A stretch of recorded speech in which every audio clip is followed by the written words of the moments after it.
संवरुणः शन्नो भवत्वर्यमा शन्न इन्द्रो बृहस्पतिः शन्नो विष्णुरुक्रमः।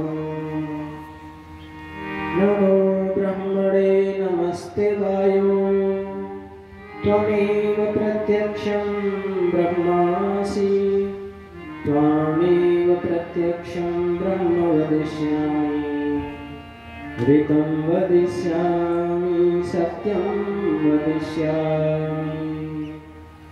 तन्मामवतु तद्वक्तारमवतु अवतु माम् अवतु वक्तारम्। ॐ स्तुता मया वरदा वेदमाता प्रचोदयन्तां पावमानीं दुजानाम् आयुः प्राणं प्रजां पशून् कीर्तिं द्रविणं ब्रह्मवर्चसं मह्यं दत्त्वा बृहद्ब्रह्मलोकम्।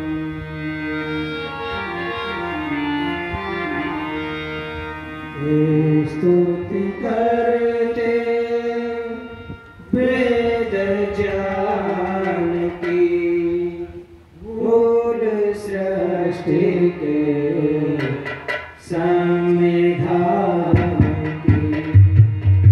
स्तुति करते वेद जानकी मूल सृष्टि के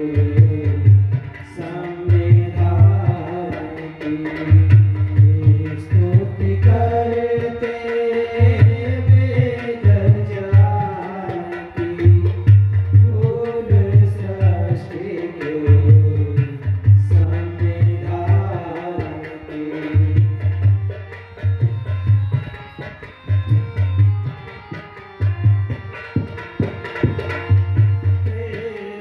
रखपाल के जो है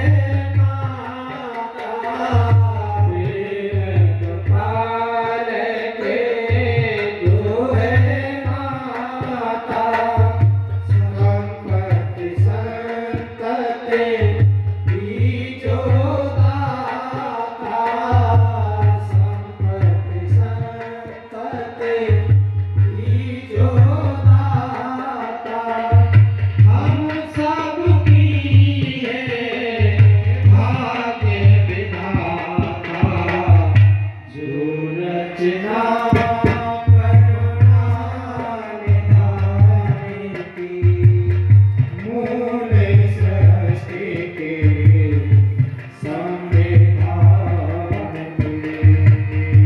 स्तुति करते वेद जानकी मूल सृष्टि के संविधान की।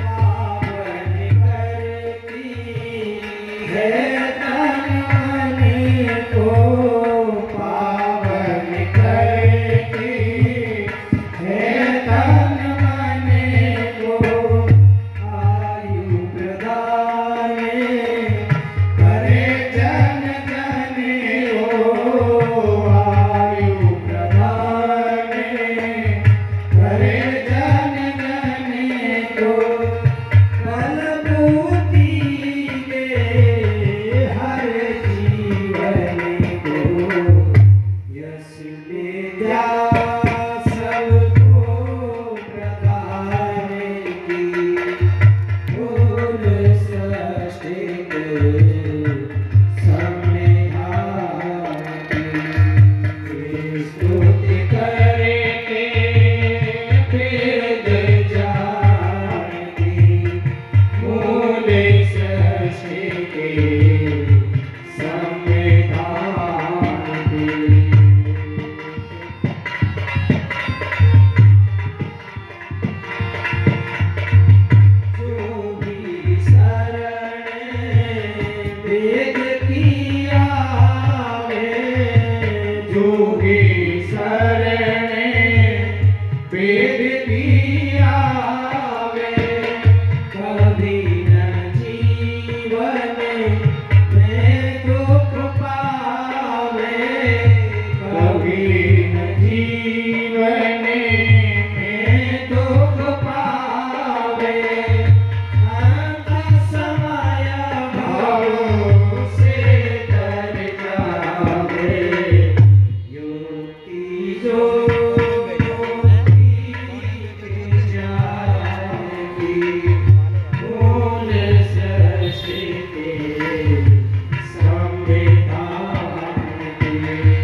आदरणीय श्रद्धेय पूज्यपाद समस्त सन्यासी वानप्रस्थी मंडल और विद्वज्जन, इस कार्यक्रम के आयोजक समस्त आर्य समाज के कलाकारीगण, उनके सहयोगी जन,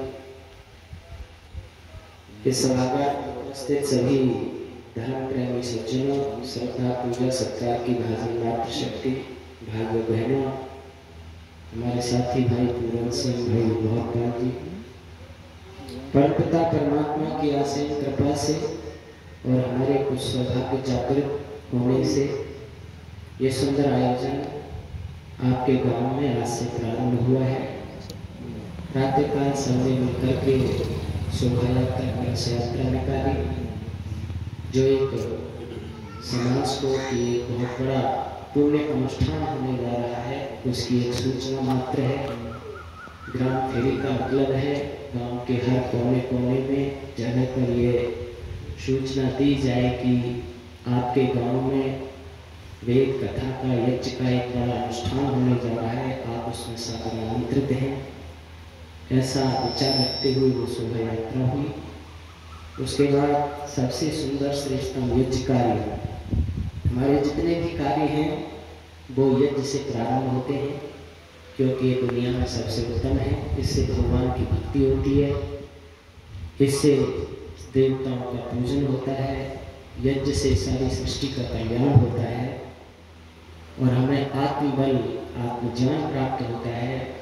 जिस काम को हम करना चाहते हैं उसे सफलतापूर्वक करने की सामर्थ्य योग्यता हमारे अंदर पैदा होती है, इसलिए वो पवित्र यज्ञ किया।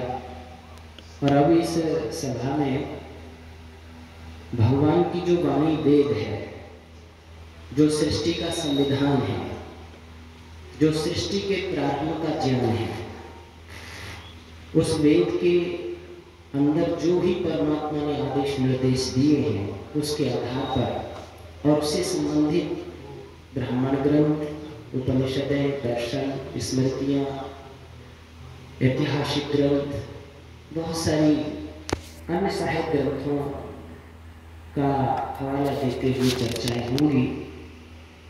आप हम सबको एक बात अपने दिल और दिमाग में बिठानी चाहिए कि जब भगवान ने ये दुनिया बनाई जिसमें सूर्य है, चंद्रमा है, पृथ्वी आदि है, उसके बाद में फिर भगवान ने औषधियाँ, वनस्पतियाँ आदि तैयार की, फिर कीड़े मकोड़े, पशु पक्षी बनाए और सबसे अंत में ये मानव शरीर बनाया।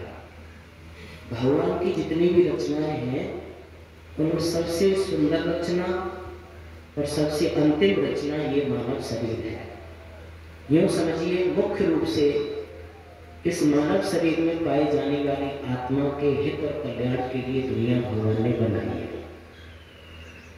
इस दुनिया को बना करके भगवान ने इस दुनिया से सदुपयोग लेने का, और जो भी आत्मा हूँ, हम सब आत्मा हैं, उनके कल्याण का उपदेश भी दिया। और वो उपदेश हमें भगवान की वाणी वेद में पाया जाता है, जो 4 संहिताओं में मिलता है, ऋग्वेद, यजुर्वेद, सामवेद, अथर्ववेद। ये भगवान ने ज्ञान कैसे दिया? सृष्टि के प्रारंभ में जो अमैथुनी सृष्टि थी, यानी कि युवावस्था में जो स्त्री पुरुष भगवान ने पैदा किए, उनमें जो प्रथम 4 ऋषि आत्मा थे, अग्नि, वायु, आदित्य और अंगिरा, जो पिछली सृष्टि में मुक्ति की सीमा पर पहुंच गए थे। समझो इतना उनके अंदर ज्ञान पैदा हो गया था भगवान की भक्ति और वेद ज्ञान के द्वारा कि वो इस सृष्टि में पैदा होकर भगवान के ज्ञान को लेकर दुनिया को देखकर और मुक्त हो जाएंगे, ऐसी 4 पवित्र आत्माओं के अंदर भगवान ने अपने ज्ञान को उड़ेला। वो ऋषि आत्मा थे अग्नि, वायु, आदित्य, अंगिरा। अग्नि ऋषि की आत्मा में भगवान ने ऋग्वेद के ज्ञान को पैदा किया। वायु ऋषि की आत्मा में यजुर्वेद का ज्ञान दिया।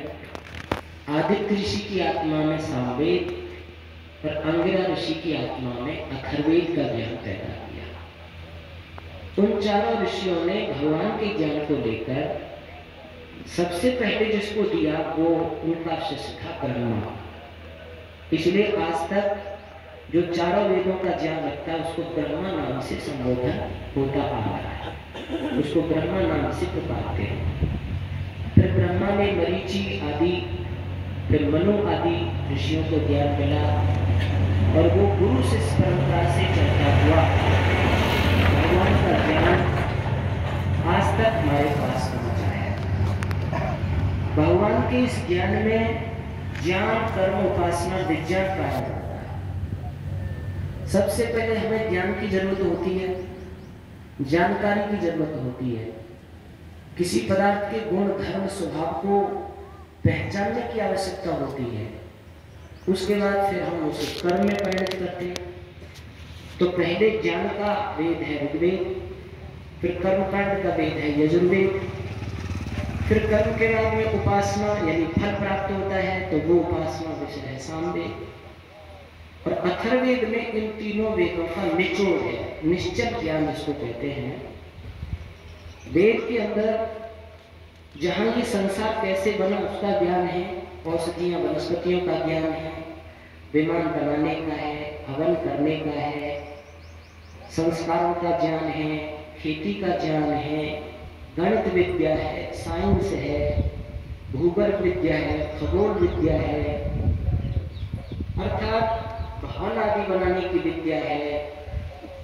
जहाँ तक है कि हमारे लिए जो ज्ञान आवश्यक है, यानी जीवात्मा को अपना जीवन धन्य करने के लिए जितनी विद्या की आवश्यकता है वो संपूर्ण विद्या भगवान ने वेद के अंदर हमें दी है।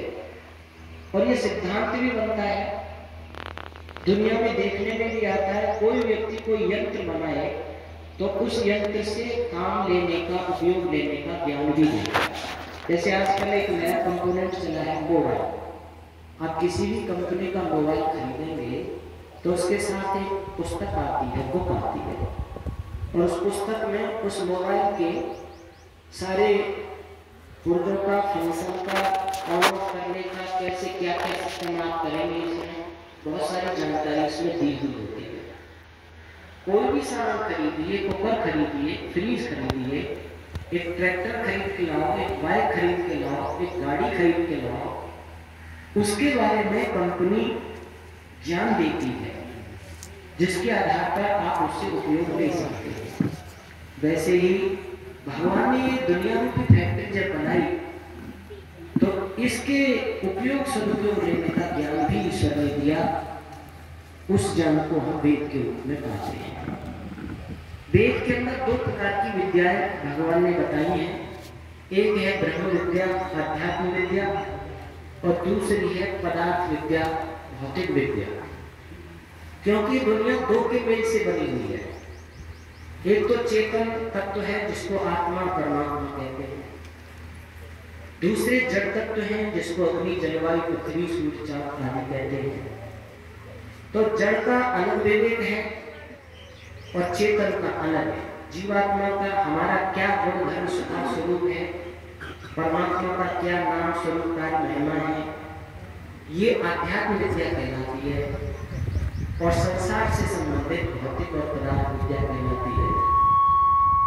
भगवान ने वेद के अंदर 2 आदेश निर्देश भी किए हैं, ये काम मेरी दुनिया में करो और ये काम मत करो। आप सब जानते हैं जब कोई विद्यालय खोलता है, विद्यालय, तो उसके कुछ नियमावली बनती है, कानून बनते हैं। इतने बजे बच्चे विद्यालय में आएंगे, इतने बजे छुट्टी होगी, इस ड्रेस में आएंगे, इतनी फीस भरेंगे, ये पाठ्यक्रम पढ़ना होगा।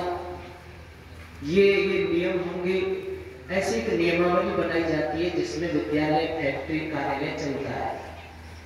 वैसे ही भगवान ने इस दुनिया की एक नियमावली बनाई, एक कानून बनाए कि मेरी सृष्टि में, मेरे इस राज्य में, मेरे इस विद्यालय के आंगन में आप इन इन नियमों में बदकर काम करेंगे। अर्थात ये करना विधि और ये करना निषेध। अर्थात सत्य बोलना विधि है, मेरी सृष्टि में आप सत्य बोलिए, ये धर्म होगा, विधि होगी। और झूठ बोलना निषेध है, ये मेरी इस दुनिया में आप नहीं बोलोगे। चोरी करना निषेध है, भगवान ने कहा ये नहीं करना। और दान देना एक धर्म है, एक अच्छा काम है, वो आप कितना भी करना। ये करना और ये नहीं करना, ऐसे दो आदेश भगवान ने हमें वेद के अंदर दिए। देखो, जिस समय भारत देश आजाद हुआ था और हमारे हाथ में अपना तंत्र आया था, तो हमने भी एक संविधान बनाया कि भारत के वासी जितने भी हैं वो सुखमय जीवन जिए, उसके लिए कानून बनाओ। और उस कानून में दो ही बातें होती हैं, ये काम भारत के आंगन में आप करेंगे, ये काम भारत के आंगन में नहीं करेंगे। जैसे एक यात्रा का कानून बनाया, भारत के आंगन में रास्ते पर बाएं हाथ की तरफ चलिए, विधि, दाएं हाथ की तरफ मत चलिए, निषेध। इस नियम का पालन अगर भारतवासी करते हैं तो यात्रा सफल होती है। बाएं हाथ चले, दाएं हाथ इधर चले तो क्या होगा? टकराव नहीं होगा। कोई किधर भी चले तो दुर्घटनाएं होंगी। और इस नियम को जो तोड़ेंगे उनको गिरफ्तार किया जाएगा, दंडित भी किया जाएगा। वैसे ही भगवान ने जो नियम बना के दिए इस दुनिया में चलने के, अगर हम उनके अनुकूल चलते हैं तो भगवान के द्वारा हमें अच्छी हमें प्रशस्तियां मिलती हैं, हमारी उन्नति होती है, आपको कल्याण मिलता है, सुख समृद्धि, शांति, आनंद प्राप्त होता है। और भगवान ने जिनके लिए मना किया है हमको, उसको अगर हम करते हैं तो भगवान के बहुत सारे दंड हमें प्राप्त होते हैं, बहुत सारी यातनाएं मिलती हैं, जेलें होती हैं, बहुत सारी अधोयोनियों में जाना पड़ता है, बहुत सारे रोग, शोक, मोह, दुख, क्लेश हमारे जीवन में आते हैं। वो हमारे भगवान की सृष्टि से विपरीत चलने के कारण से प्राप्त होते हैं। इसलिए हमारा एक फर्ज बनता है, एक धर्म बनता है मनुष्य जीवन को सफल करने के लिए कि हम भगवान की आज्ञाओं को समझें, पढ़ें। इसी बात को लेकर महर्षि दयानंद जी ने आज समाज के तीसरे नियम में लिखा, वेद सब सत्य विद्याओं का पुस्तक है, वेद का पढ़ना, पढ़ाना और सुनाना सब कार्यों का परम धर्म है। इसको ऋषि ने धर्म नहीं कहा, केवल उसके सामने परम विशेषण लगाया। परम से आगे और कोई काम नहीं होता। जैसे पूज्य और परम पूज्य, पूजनीय सब है लेकिन परम पूज्य केवल ईश्वर है। ऐसे धर्म बहुत सारे हैं, पानी पिलाना धर्म, वस्त्र देना धर्म, भोजन कराना धर्म, लेकिन वेद का पढ़ना, पढ़ाना, सुनाना तो ऋषि ने परम धर्म कहा।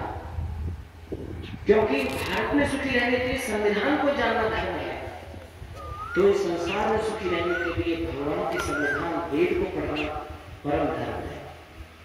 अगर हम जिस दिन वेद का पढ़ना, पढ़ाना, सुनाना नहीं करते तो समझो हमसे परम धर्म छूट जाता है। और महर्षि दयानंद ने ही ये बात नहीं कही, उनसे पहले महर्षि व्यास हुए। उन व्यास जी ने महाभारत में एक वाक्य लिखा है, वेदा हमें परमं चक्षु, वेदा हमें परमं बलम, वेदा हमें परमं धाम, वेदा हमें ब्रह्म च उत्तमम्।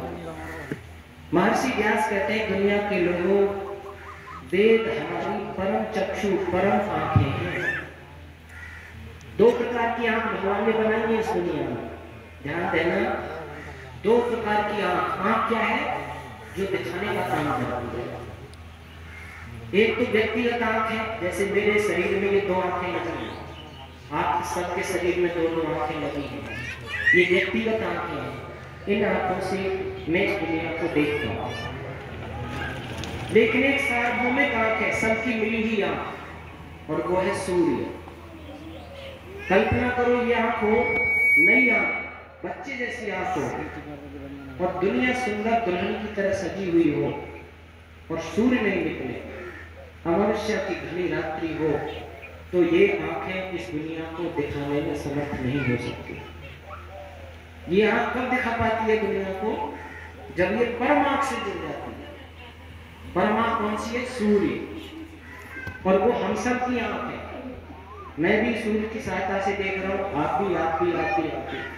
दुनिया के सभी लोग सूर्य की आंख की सहायता से देख रहे हैं।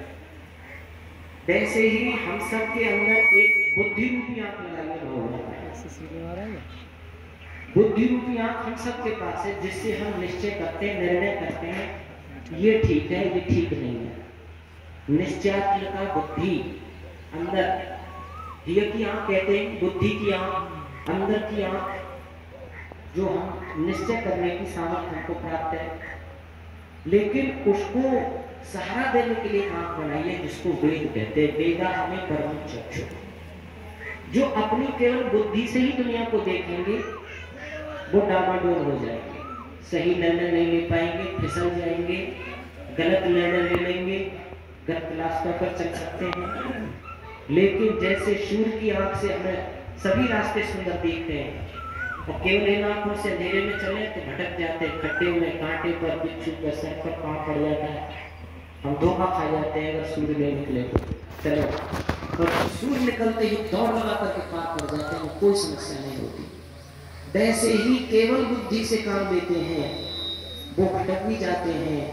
पर जो बुद्धि की सहायता वेद के द्वारा लेकर चलते हैं, वेदा हमें परम चक्षु, वेद रूपी परम चक्षु को सहारा बनाकर उसके ज्ञान से चलते हैं, वो कभी जिंदगी में भटकते नहीं और सही उद्देश्य पर, सही रास्ते पर पहुंच जाते हैं। तो महर्षि व्यास ने भी परम आंख वेद को माना, और वेदा हमें परम बल।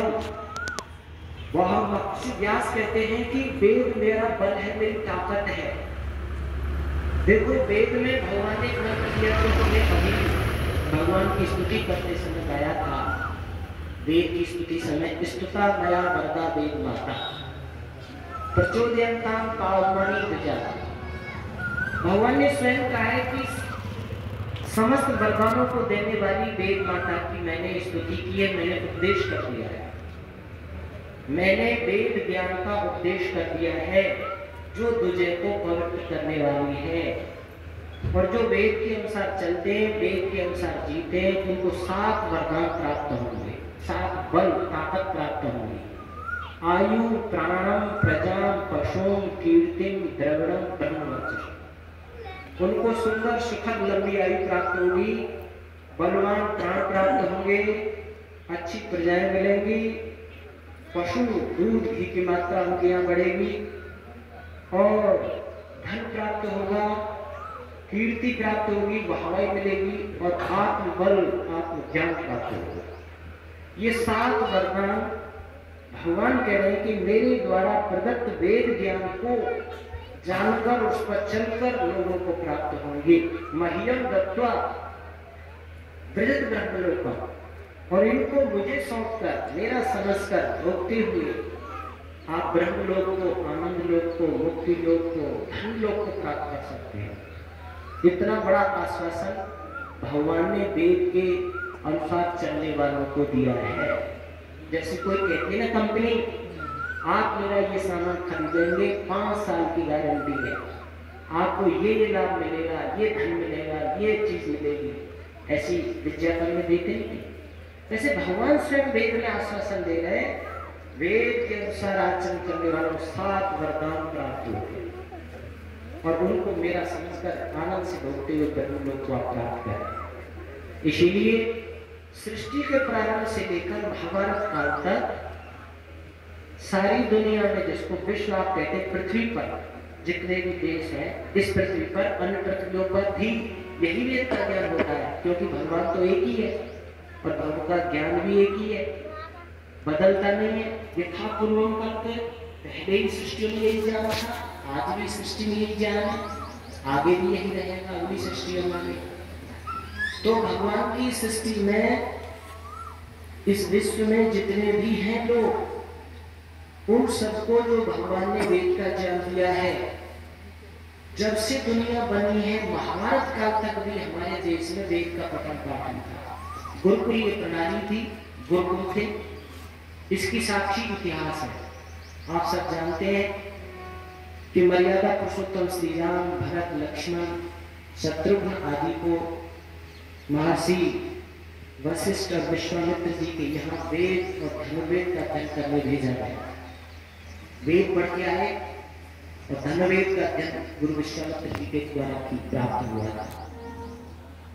क्योंकि वाल्मीकि रामायण में आता है, जिस समय नारद जी की भेंट वाल्मीकि जी से हुई तो वाल्मीकि जी ने कहा, है नारद, तुम दुनिया में घूमते हो, मैं एक ऐसी विभूति का इतिहास लिखना चाहता हूँ जिन्होंने अपने जीवन को पूर्ण वेदों के अनुसार जिया हो और जिसके जीवन चरित्र को पढ़कर दुनिया के लोग शिक्षा लेंगे, अपना जीवन सुंदर बनाएंगे।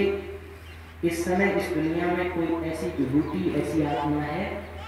तो नारद जी ने कहा, इस समय एक रघुकुल में श्री राम महाराज दशरथ के पुत्र हैं, उनके बारे में वाल्मीकि रामायण में लिखा है, वेद वेदांग तत्त्वज्ञो धनुर्वेद निष्ठता सर्वशास्त्रा तत्त्वज्ञो स्मृतिमान प्रतिभान। यानी जिन्होंने चारों वेदों का अध्ययन किया है, वेद और वेदांग, वेदों के अंग, शिक्षा, कल्प, नृत्य, ज्योतिष, छंद और व्याकरण, जो वेद के अंग माने जाते हैं। वेद वेदांत तत्त्वज्ञ, इनके तत्वों को, मर्मों को जिन्होंने पढ़ा है, समझा है। और धनुर्वेदो च निष्ठतः, जो धनुर्वेद के अंदर क्यों पारंगत है। सर्वशास्त्रा तत्त्वज्ञ, और वेद से संबंधित जो भी शास्त्र हैं उनके मर्म रहस्यों को, तत्वों को जिन्होंने जाना समझा है। स्मृतिमान, बुद्धि के अथाह सागर है। प्रतिभावान, जिनकी यश कीर्ति आज इस दुनिया में फैली हुई है। आप उनका इतिहास लिखो जिन्होंने पूरा वेदों के अनुसार अपना जीवन जिया है। तो चारों वेदों को पढ़ने वाले, वेदांगों को पढ़ने वाले, शास्त्रों का अध्ययन करने वाले श्री राम उस समय भी वेदों का अध्ययन हुआ करता था। और आपने सुना है महाभारत काल में आज से 5000 वर्ष पहले कौरव और पांडवों के जो बच्चे थे वो भी गुरु कृपाचार्य और द्रोणाचार्य के पास जाकर वेद और धनुर्वेद का अध्ययन किया। गुरुकुल प्रणाली में भी सीरियल भी बना, उसमें गुरुकुल में पढ़ते हुए दिखाई कि यानी 5 वर्ष के बेटा बेटी को गुरुकुल में भेज दिया जाता था और वहां वर्णोच्चारण शिक्षा से लेकर पूर्ण वेद और वेदांत और उनका सत्याध्ययन करते थे। उसके बाद लौट कर विवाह संस्कार आदि उनके होते थे, तब गृहस्थी बनते थे। महर्षि मनु ने तो एक बात लिखी है कि जो कम से कम 4 वेद नहीं तो 3, 2, 1 वेद पढ़ा हुआ और अविप्लुत ब्रह्मचर्य छीनने हुआ, उसको ही गृहस्थ में प्रवेश करने की अनुमति दी जाए, ऐसा महर्षि मनु लिखते हैं। अर्थात पहले जो वेद पढ़ते थे उन्हीं को ही वास्तव में गृहस्थ में अनुमति मिलती थी, क्योंकि गृहस्थ जीवन बड़ा ज्येष्ठ और श्रेष्ठ है। उसको चलाने की विधि बिना वेद के कैसे जान पाएगा आदमी। गृहस्थ को भी सुंदर सुखद बनाने के लिए वेद पढ़ना बहुत आवश्यक हो जाता है। ऐसा नहीं कि साधु महात्मा या विद्वानों का ही काम है वेद पढ़ाना, सभी का, माता बहनों का भी, बेटियों का भी। इसलिए महर्षि दयानंद के बाद स्वामी श्रद्धानंद जी आदि ने फिर गुरुकुल प्रणाली शुरू की और कन्याओं के गुरुकुल बने, बच्चों के गुरुकुल बने और उसमें फिर भगवान की वाणी वेद का पठन पाठन हुआ। आप यहाँ तुलसीदास रामायण का यहाँ अध्ययन बहुत करते हैं। तुलसीदास ने भी लिखा है और वो लिखते हैं, चला ही कुपंथ वेद मल छाड़े कपट कलेवर कलबल भाड़े। यानी जो वेद मार्ग को छोड़कर अपने मनगढ़ंत रास्तों पर चलते हैं वो इस कलयुग में तो गंदगी से भरे हुए पात्रों पे समान। और महात्मा तुलसीदास ये भी लिखते हैं, जिस समय श्री राम का राज तिलक हो गया, राजगद्दी पर बैठ गए, उस समय जो राज्य व्यवस्था की सुखद और सुंदर व्यवस्था थी उसके बारे में उन्होंने वर्णन किया है। वर्णाश्रम निज निज धर्म नृत्य वेद कर लो, चलहि सदा पावई सुखई नहीं भय शोक नरो। यानी चारों वर्ण, ब्राह्मण, क्षत्रिय, वैश्य, शूद्र वर्ण, चारों आश्रम, ब्रह्मचर्य आश्रम, गृहस्थाश्रम, वानप्रस्थाश्रम, संन्यासाश्रम। वर्ण आश्रम निज निज धर्म, निज निज जिस जिस वर्ण आश्रम वासी का धर्म भगवान ने बताया है। निरत वेद पथ लो, यानी चलते थे, निरत माने चलते थे, वेद पथ, वेद मार्ग के अनुसार लो।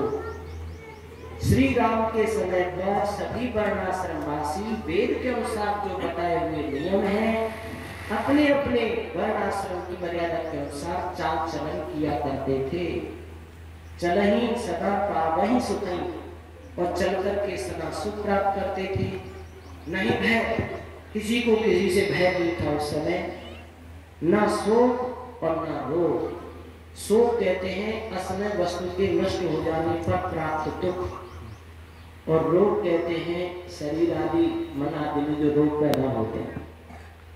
लेकिन जब से भगवान की वाणी का पठन पाठन छूटा है और हमने मन गणन मत मजहब संप्रदाय बना करके चलने लगे हैं, तब से तीन चीजें अधिकता से मिलने लगी हैं, भय, शोक और रोग। आज मनुष्य मनुष्य से भयभीत है। ऐसे लोगों का चिंतन है कि आज से कुछ वर्ष पहले जब रात्रि में कोई व्यक्ति बाहर जाता था, अकेला रात्रि हो और दूर किसी मनुष्य की आवाज उसे सुनाई देती थी, तो उसको हिम्मत बन जाती थी, अरे घबराने कोई बात नहीं, आगे भी लोग चल रहे हैं, आगे भी है, चिंता मत करो, और निर्भय होकर के जाता था।